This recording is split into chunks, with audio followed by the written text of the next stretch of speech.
bit more full speed football going. We're making mistakes just like we thought we would. Second day of install here today, and you could tell we had a little bit more mentals and more pre-snap penalties, and the little details kind of fell to the wayside. So we'll clean that up as we go, but the guys are working their tails off. It's been fun to watch them compete. It's been fun to watch the coaches coach, and really excited about the direction that we're headed right now. It's come to my attention that the quarterback's been out in the media over the last week, and just to get out in front of that a little bit, I just wanted to say I wasn't here last year, and so I can't speak too much in terms of what it was like before he got here and when he got here last year. But from my 4 months on the job, he's been outstanding to work with, and we just are focusing on getting a little better every day. And what's your process of building the trust with Caleb and getting his full buy-in under your watch?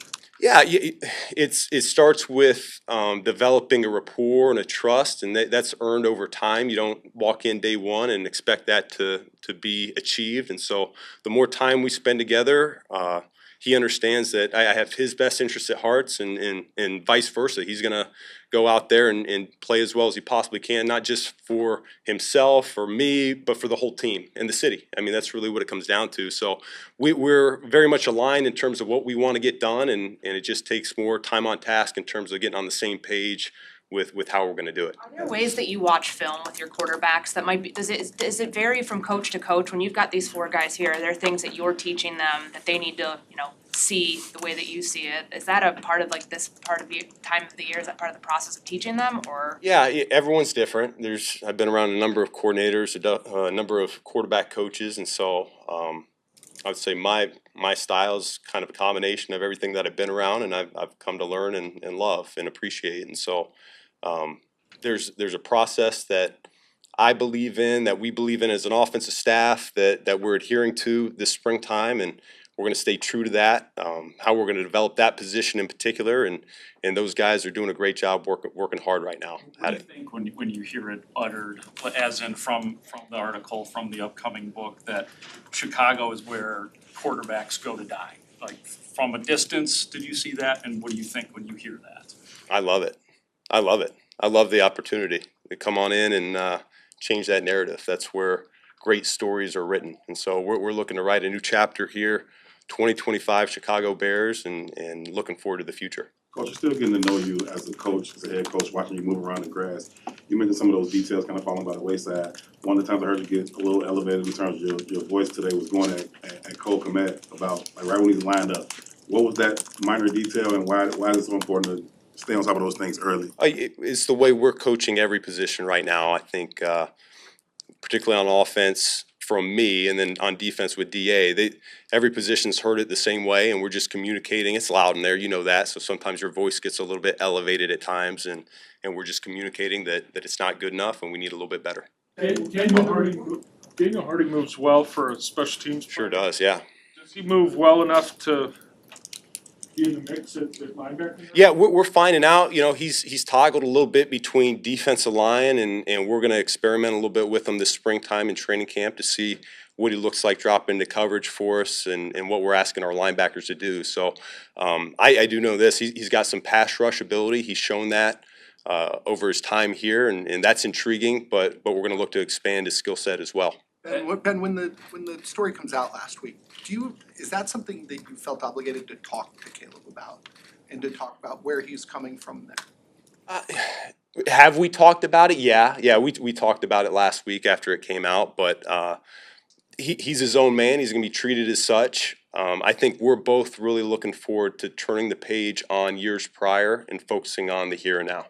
Ben, we're obviously getting kind of just used to watching you on a practice, your mannerisms, What'd you think? Well, I was going to ask you, the amount of agitation you saw today, is that typical Ben Johnson, or is that just early growing pains with what's going on? You saw agitation today? Yeah, no, I thought that was normal, so I'll work to get my body language under control. I'm talking about that with the players, so I need to do a better job myself. I'm on it. We haven't talked to you since Burton went down in practice. Yeah. Has he heard Is that the reason for his absence? Yeah, he wasn't there today. We're working through a little soft tissue deal with him right now, and remains to be seen when we'll get him back. Then we saw Caleb's footwork get foot forward. Is that something that's on last week was footwork? Yeah, I mean, I've done it a number of ways in my time in the league, and really over the last few years, I've kind of gravitated towards that. It's something that I feel pretty strongly about. He and I talked about it, the reasons why we want to do it. I think it helps out certainly with the quick game from the gun, and then helps us be in a little bit better throwing posture for a lot of the other things that we're asking him to do. So when we talked about it initially, he was already kind of exploring that himself. So it wasn't so much us telling him to do it. It was more a mutual, yeah, let's see what this looks like. And I think he's taken a knack to it. How do you go about not breaking, but changing somebody's habits that they've had their entire career to, okay, this is how we want you to stand.